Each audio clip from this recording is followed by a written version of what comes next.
Hare Krishna.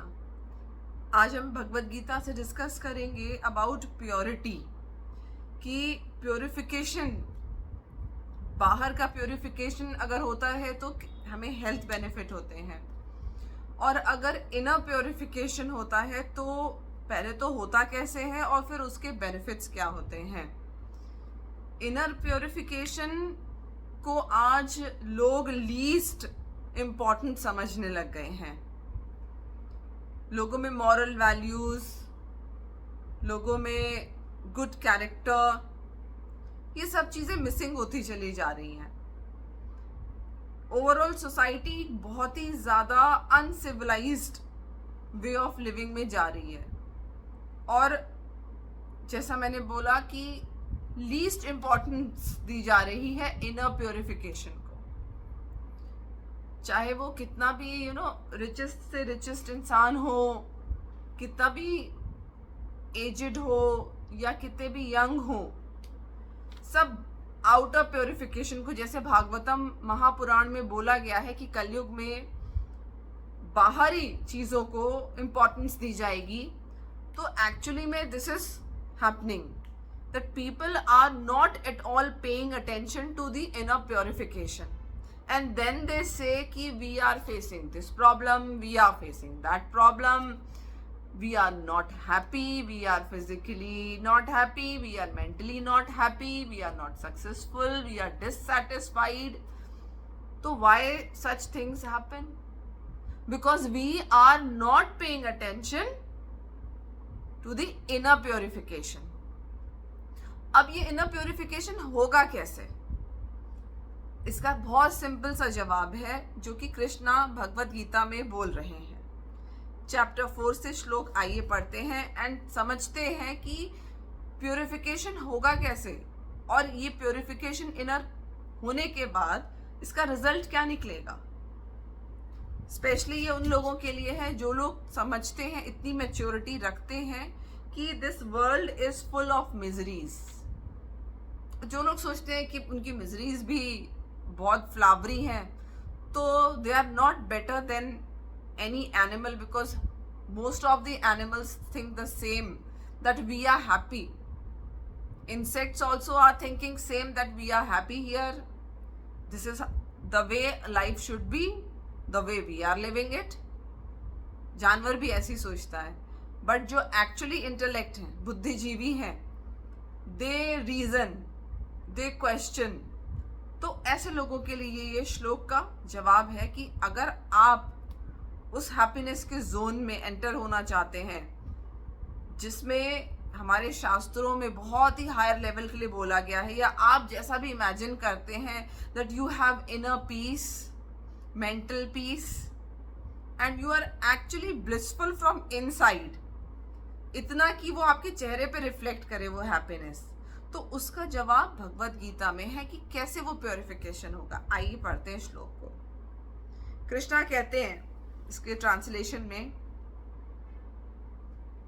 Being freed from attachment, being freed from attachment, fear and anger, being fully absorbed in me and taking refuge in me, many persons in the past became purified by knowledge of me, and thus they all attained transcendental love for me. क्या कह रहे कृष्णा कि आसक्ति, भय तथा क्रोध से, ये तीन चीजें बता रहे मेनली कृष्णा, कि इनसे हमें फ्री होना है, इनको हमें छोड़ देना है, और एक चीज को हमें पकड़ के ग्रहण करना है। तीन चीजें हमें क्या छोड़नी है? आसक्ति, जो कि हम कभी छोड़ नहीं पाते, सबसे डिफिकल्ट चीज है। भय एंड क्रोध। आसक्ति वो कोई सी भी हो सकती है। आसक्ति हमारे जो जड़ चीजें हैं, सामान है हमारा, उसमें आसक्ति हो सकती है, हमारे धन में आसक्ति हो सकती है, हमारे जन में, मतलब हमारे लोगों को लेकर के, फैमिली को लेकर के, बच्चों को, हस्बैंड को, पेरेंट्स को लेके, फ्रेंड्स को लेकर के आसक्ति, सिचुएशन को लेकर के कि I should be the winner, इस चीज से आसक्ति हो सकती है। हर कंपटीशन में मैं जीतूं, इससे आसक्ति हो सकती है। हमेशा मेरे 99% मार्क्स आए, ये आसक्ति हो सकती है। तो we need to be free from all these attachments. इसका मतलब ये नहीं है कि we should never think of being successful. We can not be ambitious, but there is a way of thinking about it. Being without being attached भी हम ऐसा कर सकते हैं. मिला, पूरी कोशिश की, मेहनत करी, नहीं मिला, इट्स ओके, लेकिन पूरी ईमानदारी से कोशिश करी. इसका जड़ मैं आपको किसी दूसरे वीडियो में बहुत अच्छे से एक्सप्लेन करूंगी कि अटैचमेंट से बचना कैसे है. हमें बचपन से बहुत गंदी चीज सिखाई जाती है, बहुत गंदी चीज. कंपटीशन करो, उससे कंपटीशन करो, तुम्हारी फ्रेंड से कंपटीशन करो, जो सबसे अच्छी है पढ़ाई में लड़की उससे कंपटीशन करो. सुंदर दिखना है तो देखो वो कितनी सुंदर है, उससे खुद से कंपटीशन करो.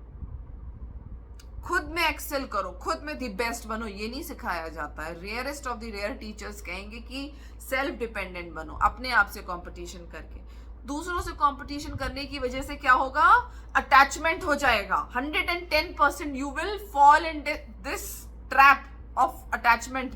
अगर आपने किसी से भी अपने आप को कंपेयर करा, नो मैटर क्या वैल्यू चुकानी पड़े, मगर कभी भी अनहेल्दी कंपटीशन नहीं करना चाहिए. Because it will make you attached to that situation. It will make you attached to that person, thing, anything.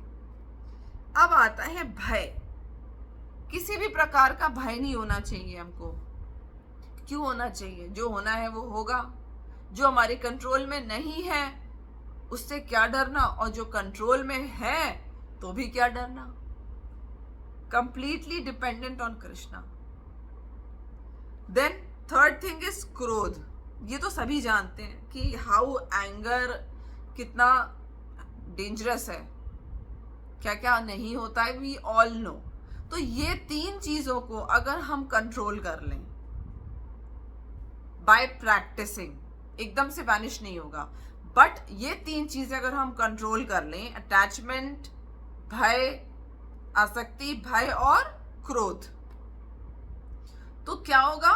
Krishna कह रहे हैं आसक्ति, भय तथा क्रोध से मुक्त होकर, मुझ में पूर्णतया तन्मय होकर और मेरी शरण में आकर बहुत से व्यक्ति भूतकाल में मेरे ज्ञान से पवित्र हो चुके हैं. हुआ ना? पवित्र हो चुके हैं. अब पवित्र हो गए, आगे क्या हुआ?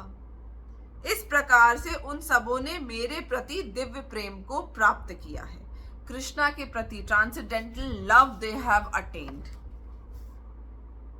and thus they all attain transcendental love for me. तो ये कुछ चीजों को त्यागने से, इनसे बचने से, इनको कैसे प्योरिफिकेशन कैसे होगा? आप जब चैंट करते हैं तो यही तीन चीजें जो हैं आपको प्रत्यक्ष, लोग कहते हैं कि खाली ये कर लो, वो कर लो, उससे आपको कृष्ण मिल जाएंगे, या आपको भक्ति मिल जाएगी, या आपको पीस ऑफ माइंड मिल जाएगा. ये चीजें कैसे मिलेंगी? एक चीज, कोई भी चीज कर लेने से आपको ये पीस ऑफ माइंड कैसे मिलेगा? ये चीजें, प्योरिफिकेशन का मतलब ही यही होता है कि ये तीन चीजें हमारे अंदर से चली जानी चाहिए. लोग कहते हैं चैंट करो सो दैट कि यू विल बिकम प्योरिफाइड. तो चैंटिंग से प्योरिफिकेशन हमें जज करना पड़ेगा अपने अंदर, क्या ये तीन चीजें चली गई हैं? Attachment, fear and anger. अगर ये चली गई हैं, then only we will be called purified from inside. और जब हम प्योरिफाई होंगे, एंड देन साथ ही साथ हमको कृष्णा पे मेडिटेट करना है, तो ऑटोमेटिकली हमको क्या मिल जाएगा? ये चीजें माइनस, कृष्णा को किया plus, is equal to love for Krishna. And love for Krishna इतना मैजिकल है, इतना मैजिकल है, इतना मैजिकल है, इतना मैजिकल है, इट्स अनडिस्क्राइबेबल. इसको डिस्क्राइब नहीं किया जा सकता है. इसके क्या बेनिफिट्स होते हैं. आइए इससे एक पहले का श्लोक भी लेते हैं, वेरी इंटरेस्टिंग श्लोक. कहीं ना कहीं ये श्लोक भी रिफ्लेक्ट करेगा कि जब हमारा प्योरिफिकेशन होता है ये तीन चीजों के गायब हो जाने से, माइनस होने से, तो हमें और क्या क्या मिलता है. ट्रांसेंडेंटल लव फॉर कृष्णा, और क्या मिलता है? इससे पहले वाले श्लोक में कृष्णा इज सेइंग, जन्म कर्म च मे दिव्यम एवं यो वेति तत्वतः त्यक्ता देहम पुनर्जन्म नेति मामेति सो arjuna One who knows the transcendental nature of my appearance and activities does not, upon leaving the body, take his birth again in this material world, but attains my eternal abode, O Arjun. Krishna कह रहे हैं इससे एक पहले श्लोक में कि हे अर्जुन, जो मेरे आविर्भाव तथा कर्मों की दिव्य प्रकृति को जानता है वह इस शरीर को छोड़ने पर इस भौतिक संसार में पुनः जन्म नहीं लेता, अपितु मेरे सनातन धाम को प्राप्त होता है. सनातन धाम मतलब स्पिरिचुअल प्लैनेट. तो अब आपको बेहतर समझ में आएगा कि जब बड़े बड़े जो साधु संत हैं या प्रीचर्स हैं या कोई भी मेडिटेट करने के लिए कहते हैं, तो व्हाट दे मीन टू से बाय प्योरिफिकेशन. प्योरिफिकेशन का मतलब यही है that these 3 things should get minus from your thinking process. क्या क्या चीजें हैं 3? आसक्ति, अटैचमेंट.